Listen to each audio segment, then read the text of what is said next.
හරිද ලියාගත්තද? ඔය නාඩයක් දෙන්න ලියා ගන්න.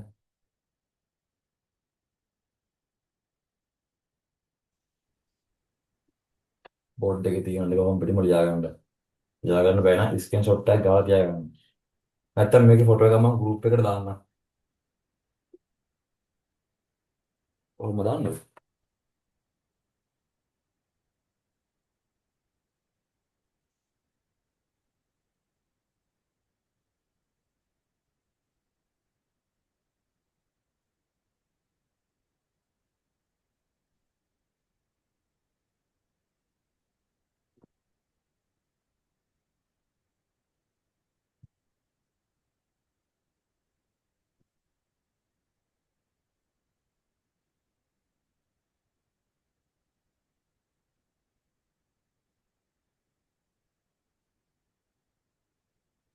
ඔය අන්තිම ගාන පේන්නේ නැහනේ. ඉන්න චුට්ටක් මම හදලා දාන්නම්.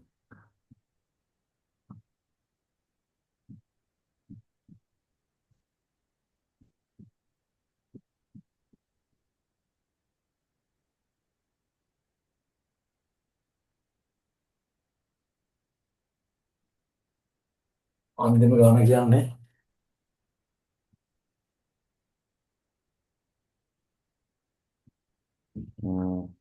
හරි. ආයි මොකද හොර දාන්න.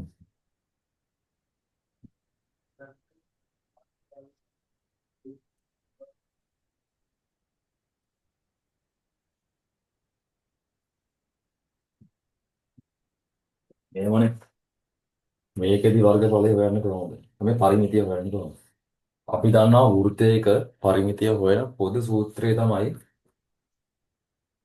2π r කියලා කියන්නේ.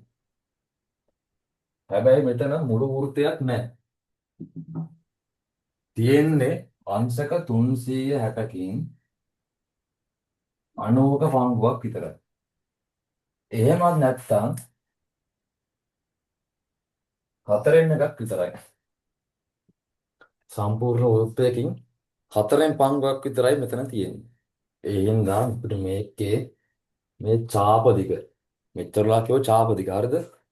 පරිමිතිය නෙමෙයි හෙව්වේ ඡාප දිග. ඒක හොඳට මතක තියාගන්න. ඒ කිව්වේ එහෙමයි.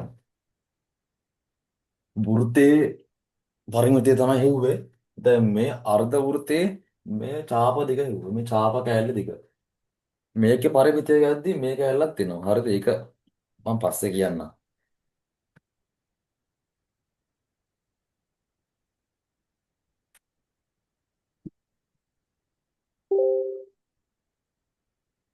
මෙතනදී ඔයාලා හිව්වේ මේ ඡාප දිග තමයි.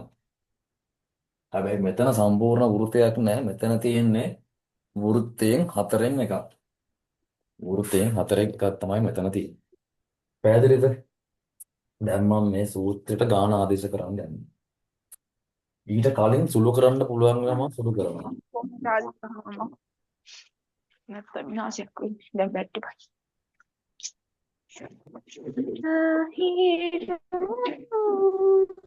මයික් එකක් මොනලා.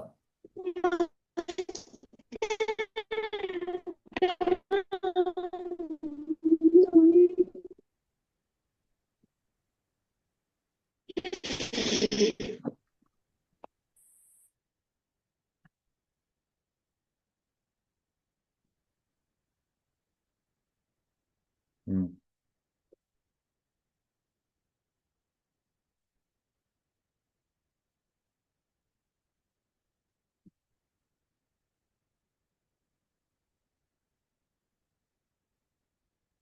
හරිද? සුළු කරන්න පුළුවන් මත සුළු කරමු. මේ හතරට මේ දෙක කපනවා. මෙතන දෙකක් තිබුණා. එතකොට සූත්‍රයේ ඉන්නේ πr බෙදීම දෙක. π කියන්නේ 22 බෙදීම 7. r කියන්නේ 7යි. බෙදීම 2. මේ හතර මේ හත කැපෙනවා. 22 බෙදීම 11. 22 බෙදීම 2. උත්තරේ 11යි.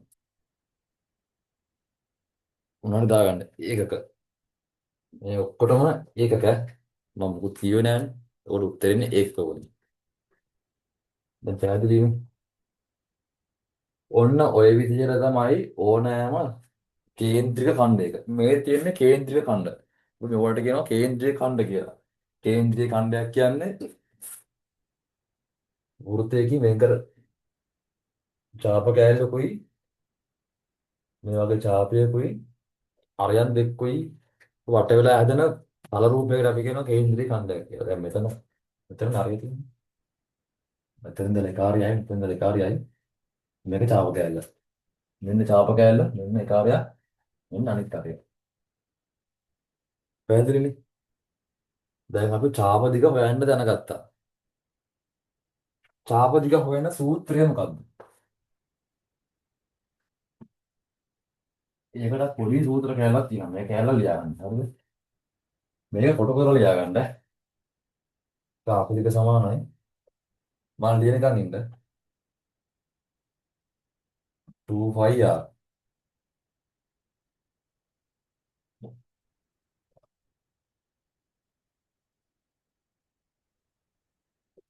ගුණ කිරීම 360 ආරයක් තීටා.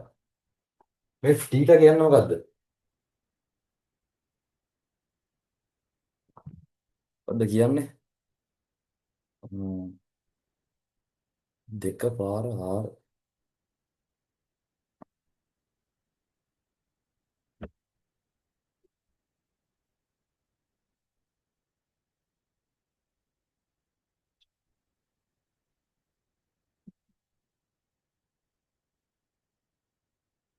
360 පයි කියන්නේ මොකද්ද? හරි පැහැදිලිද? ඔය පයි කියලා ලියලත් වැරදි ඈ. මම අන්තිමට කියන්නේ. ඔක හ්ම්, හරිද? මේ තීටා කියන්නේ මේ කේන්ද්‍රීය ඛණ්ඩයේ කෝණය. මෙතන තීටා කීයද? මෙතන තීටා සමානයි 180යි. මෙතන තීටා සමානයි 90යි. මේ වගේ එක තීටා සමානයි 60 වගේ වෙන්න පුළුවන්. එතකොට තීටා කියන්නේ කේන්ද්‍රීය ඛණ්ඩයේ කෝණය. මෙන්න මේ සූත්‍රය තමයි පාවිච්චි කරන්නේ කේන්ද්‍රීය ඛණ්ඩයේ පරිමිතිය හොයන්න. ඕක ලියා ගන්න.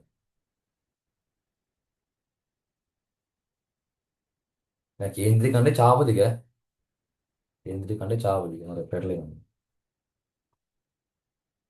ඔක ලියා ගත්තනේ.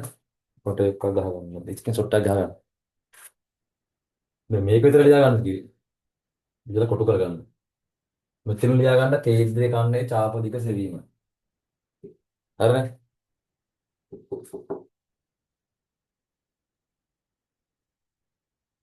ඊට පස්සේ මම තා පොඩි දා මේකට එකතු කරනවා. මේකේ ඡාප දිග කීයද ආවේ? 44යි නේද ආවේ? 22යි නේ? 22යි. මේකේ ඡාප දිග 22යි ආවේ. එතකොට මේකේ ඡාප දිග 22යි නම් මේකේ මේ අරයක් 7යි නම් 7යි 7යි 14යි 14යි 22යි කියලා. අන්න එන උත්තරේ තමයි මේකේ පරිධිය වෙන්නේ. පරිධිය කියන්නේ මොකක්ද? ඊගාව සූත්‍රයේ පරිධිය.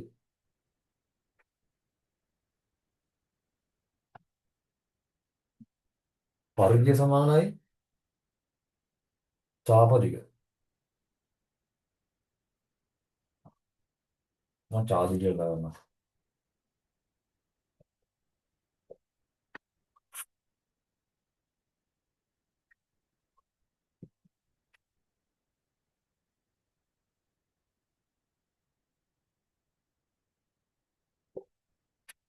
ඡාප දිග ගුණ කිරීම 2r සමානයි කේන්ද්‍රීය ඛණ්ඩයක පරිමිතිය.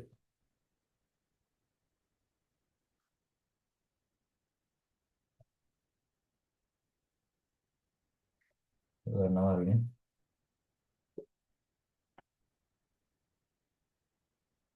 පරිමිතිය සමාන ඡාප දිග එකතු කිරීම තාව දිකට එකතු කරන්න ඕන හරයක් දෙකක්. මේක ඊගව සමීකරණ. ගානක් හදමු. මේක හදමු. මේක තාව දෙක කීයද ආවේ? 2πr ගුණ කිරීම 90 කිරීම 360නේ. මේකේ ආවේ yr කියලානේ අන්තිමට ආවේ. හිත ගන්නවා. මේකට 4යි මේකට 1යි මේ වෙනවා 2යි. yr ගුණ කිරීම දෙකෙන් එක. උත්තරේ 11යි ආවේ. හරිද? මේක සුළු කරලා උත්තරේ 11යි නාවේ.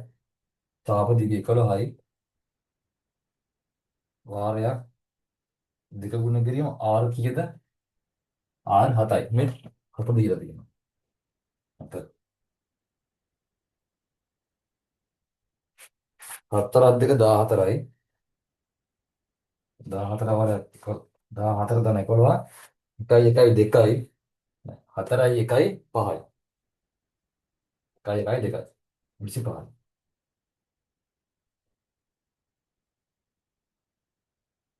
උත්තරේ 25යි. පරිමිතිය 25යි. පැහැදිලිට මේ සමීකරණ පාවිච්චි කරලා ගත්ත විදිය ඒ සමීකරණ ගොඩනගුවා. දැන් අද දවසේ වැඩ ටික ඉවරයි. අද මම මොනවද කරේ?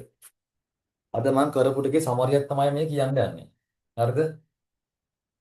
පරිමිතිය ගැන මූලික අවබෝධයක් දුන්නා. හරිද? ඊට පස්සේ ඍජුකෝණාශ්‍රය, සමචතුරස්‍රය, ත්‍රිකෝණය, අන්තිමේට වෘත්තය, කේන්ද්‍රික ඛණ්ඩය කියන දේවල් ටිකේ පරිමිතිය හොයන්න කියලා දුන්නා. අද කරේ සම්පූර්ණ තියරි කැලලක් විතරයි. හරිද? තියරි කොටස සම්පූර්ණයෙන්ම කවර් කරා. දැන් ඔයාලට තියෙන්නේ මේ මං කියලා දීපු තියරි ටික පාවිච්චි කරලා අද රෑ මං තා පොඩ්ඩෙන් දානවා ගණන් ටිකක්. ඒ ගණන් ටික හදන්න තමයි තියෙන්නේ. පැහැදිලිද? මම දාන ගණන් ටික හදලා මට එවන්න. ඊට පස්සේ මං හරි වැරදි බලනවා. ඊගාව දවසේ ක්ලාස් එක පටන් ගන්නෙ අන්න ඒ gedara වැඩ ටික සාකච්ඡා කරලා. පැහැදිලිද? දැන් මම අද කියලා දීපු තීර ටික පාවිච්චි කරලා ගණන් ටික හදන්න. ගණන් ගොඩක් ටිකක් දාන්න. හරි තේරුම් නැහැ. ඒ ගණන් ටික හදන්න එතකොට තමයි මේ පාඩම ඔලුවට යන්නේ. ගණන් ටික හදාගෙන නැති මොකක්ම හරි ප්‍රශ්නයක් ආවොත් මට කතා කරන්න.